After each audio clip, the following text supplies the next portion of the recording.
Bonjour les Congosistes. Ici le KGS de Bouli. J'espère que vous allez bien. Asseyez-vous confortablement avec une chaise, un banc, un coussin, peu importe. Avec une bière, un jus, une mangue, des pop-corn. Mais asseyez-vous quand même. J'ai accouché mon enfant dans des difficultés. C'était difficile, il n'avait pas 5 francs. Les patates m'avaient parlé chez une femme. Quand elle finit de manger, il n'y a rien. Quand elle arrive là-bas, elle finit de manger là. Et puis elle fait comme si mon âme est perdu. Dans ma grossesse, il n'avait pas 5 francs pour payer manger sur ma grossesse. Il a même mangé chez une femme. Elle va placaler, il a même placaler pendant toute ma grossesse. Arrive là-bas, quand elle finit de me servir, placaler 100 francs. Un polo 100 francs, souvent 100 francs. Quand elle finit de mettre dessus là, il a fait comme si mon argent est perdu. Il a fait un discours à la femme et puis elle m'en va à la maison. Demain encore, elle vient jusqu'après là. Elle a vu que j'avais vraiment rien. Tout le quartier m'a insulté. Pourtant, il était une grosse petite fille. Moi, il n'a pas vite fait la vie. Hein. Tout le monde se disait que oui, ma bio est bon. Il y a quelqu'un calme comme ça. On appelait Ayele maman. On dit Ayele maman qui aime toujours se jouer, genre les filles pudiques qui ne fait rien là. C'est elle qui est enceinte. Qu'est-ce que c'est au sein de le quartier? Elle était dans la risée de mon quartier. Elle était petite coin. Maman était malade, super malade. Elle était malade, même malade déjà. Malade où elle doit aller déjà. C'est dans ça qu'elle est trouvée pour venir prendre grossesse. Il y a une femme. Une amie de ma mère, une blanche, elle m'a envoyé chez des soeurs pour qu'elle vende mon enfant. Elle m'a envoyé chez des soeurs où je devais accoucher puis laisser mon enfant là-bas à Makori. Elle m'a envoyé dans une maison à Makori. Où elle m'a dit que ta maman est malade, tu n'as pas de situation, tu n'as rien, le père dit qu'il ne veut pas d'enfant. Il faut avorter l'enfant. Il a essayé d'avorter. Il m'a envoyé des trucs, il dit qu'il n'avorte pas. Il m'a envoyé de force dans un coin. Il m'a fait boire quelque chose. Il n'a pas pu avorter. Quand il a bu, il pensait que l'enfant était parti. L'enfant était pas parti. Il est resté comme ça, ils m'ont caché. On dit, tu as 17 ans. Quand il a 17 ans, il avait 17, 18 ans. Ah non, quand tu as 17, 18 ans. Que ta maman même n'est pas de situation. En ce temps, on vivait dans un coin, on ne pouvait même pas payer. Il n'y avait pas de courant chez nous. Ils avaient coupé le courant chez nous. Donc on trouvait que j'étais une mauvaise fille qui pendant que sa mère était malade, elle a pas prendre grossesse. J'ai dit c'est pas que ça qui a guéri ma mère. On dit non, il n'en veut pas. Mes parents ne veulent pas. Non. Je suis restée seule. Je me suis occupée de ma grossesse toute seule. Avec ma mère qui était malade. Maman était malade. On m'a envoyé. Derrière, pendant que maman était malade, elle ne peut pas bien parler, elle n'a pas réagi. Sa copine, des blanches, venait me chercher pour m'envoyer dans un coin. Pour dire qu'elle m'envoie chez une femme. La femme, quand elle va chez elle, c'est une blanche.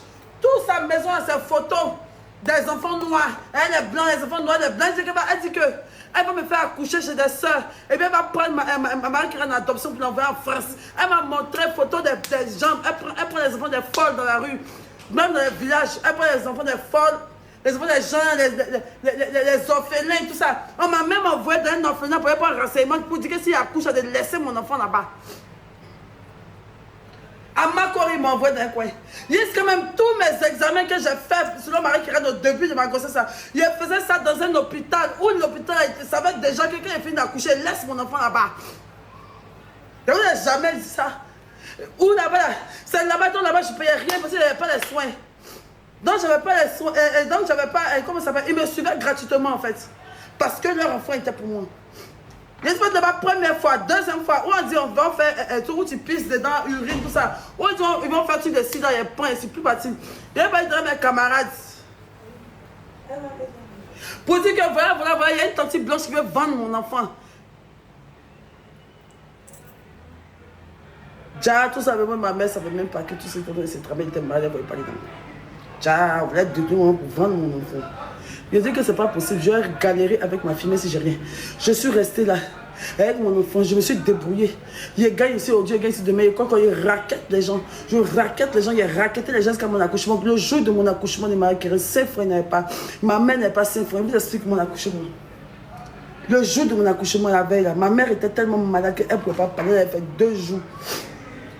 Elle était couchée comme ça, elle n'arrivait pas à manger, elle ne peut pas manger. La nourrir, elle ne veut pas. C'est moi qui m'occupais d'elle. Je la nourris, elle ne veut pas. Même pour la soulever, pour l'envoyer dans la douche, pour la laver, je n'avais plus de force de le faire parce qu'elle était enceinte. Je ne pouvais plus, elle était à thème. À 5h du matin, maman était couchée là, j'étais couchée ici. Maman était couchée là, j'étais couchée ici. Mon ventre a commencé à me faire mal. Mon ventre a commencé à me faire mal. Je suis là, il crie, il pleure. Maman ne peut pas réagir, les mains ne peuvent même pas parler, elle ne peut pas bouger. Pour bouger, c'est moi qui dois la déplacer. C'est moi qui dois la déplacer, c'est moi qui fais tout. Et ça se trouve, on n'est que 2 dans la maison. J'ai commencé à avoir mal au ventre à 5h du matin. J'ai mal au ventre, j'ai mal au ventre. Jusqu'à j'ai perdu mes os à la maison vers les 9h, 10h comme ça. Mais on se sent qu'elle est partie à coucher à 20h. Parce qu'il n'y avait personne. Dans ça là, j'ai commencé à me tourner dans la maison. Je me tourne tout dans la maison, je pleure, les gens ne m'entendent pas. Ma maman est là. Jusqu'à Noël, tellement que ça devenait grave, maman ne savait pas comment faire. Elle se traînait. Elle a fait 4 pattes dans la maison. Il quand s'assoit dans le fauteuil, il est parti la trouver au salon. Il y a rien à ma maman et puis elle pleure, elle sait comment il a fait. Il vient faire accoucher, maman elle va mourir. Les autres sont au salon, elle est assise comme ça. C'est maman assise comme ça, non. Et puis elle me regarde, en train de me lamenter. Elle ne peut pas bouger, pas parler. Elle ne sait pas comment elle va faire. Et puis ses larmes coulent sur les mains. Et vous connaissez Caprice, vous connaissez grossesse. Donc j'ai commencé à insulter ma maman. Que tu es méchante. Vous savez que c'est l'état de grossesse. Tu es méchante. Pourquoi tu me regardes comme ça? Envoie-moi à l'hôpital. Maman, envoie-moi à l'hôpital. Maman, envoie-moi à l'hôpital. Pendant qu'elle fait ça, la femme la pleure. Jusqu'à elle ne tenait plus. Il ne tenait plus. C'est là, maintenant, c'est chez la voisine. Mais vous êtes toujours dit que nous, chez nous, on avait des problèmes. On n'aimait jamais que ça sorte. On vivait tout chez nous à la maison. Je suis parti chez la voisine. Il a tapé la voisine. Il a tapé la voisine. Il a dit, si tu ne me vois pas à l'hôpital, il va mourir. Il a fait accoucher dans le taxi. Il a perdu les os à 9h du matin. De 9h jusqu'à 20h. Je suis ma maman dans la maison. La personne sait que sa fille va accoucher. Maman est malade, elle est mourante. Quand la femme, la voisine a ouvert la porte, qu'elle m'a vu, elle a vu ma maman, il avait pris. Ça faisait déjà 2 mois que personne n'avait vu maman au quartier. On ne sait pas ce qu'elle avait. Elle était malade, mais on partait à l'hôpital, on la cachait dans la maison. On partait à l'hôpital, on venait à la maison tranquillement. Elle ne voulait pas savoir. Elle ne voulait pas savoir. Elle ne voulait pas que les gens sachent qu'elle était malade. Donc on faisait tout chez nous. On n'expliquait rien sur notre vie. Tu nous vois qu'on devrait nous voir dessus, toujours souriant, de faire des blagues à tout le monde. Pourtant chez nous c'était chaud. C'est la voisine qui m'a pris pour m'envoyer. C'est la voisine qui m'a... Quand la voisine a ouvert, parce qu'elle a vu maman, elle dit, c'est quand ta maman est malade dans la maison. Et vous savez, depuis, on ne la voit pas. Ils sont venus chercher ma mère et moi, mis dans le taxi. C'est que de toute façon, ils m'ont pris. Ils ont pris ma maman en même temps. Oui, ils sont coucher. C'est qu'ils ont fait coucher ma mère. C'est un autre truc ici pour la soigner. Moi, ils m'ont couché ici pour me faire accoucher. Dès qu'elle s'est arrivée, je suis arrivée à l'hôpital à 20h20. Je suis arrivée à l'hôpital de Blocos à 20h20. Il a couché à 20h25. C'est Mme Oga qui a payé mon accouchement. Mme Oga, merci beaucoup. Merci. Elle est au double à ton frère, c'est Mme Oga. C'est elle qui a payé l'accouchement de Marie-Kirène.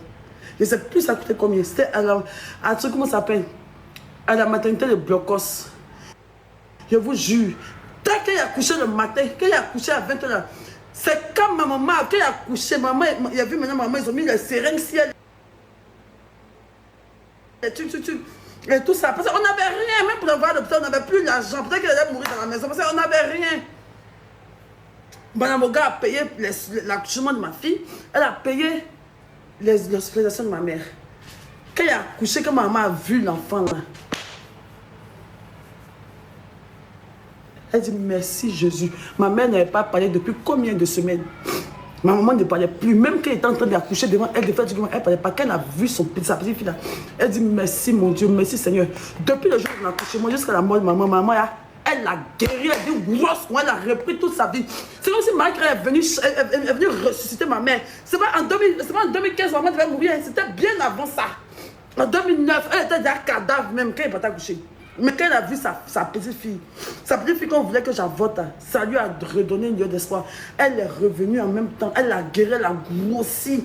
Elle a guéri, elle a grossi, elle a repris, elle a recommencé à travailler, elle a recommencé à travailler en tant qu'agente immobilière. Elle partait maintenant vendre les loulous maisons, les maisons, les terrains. Là.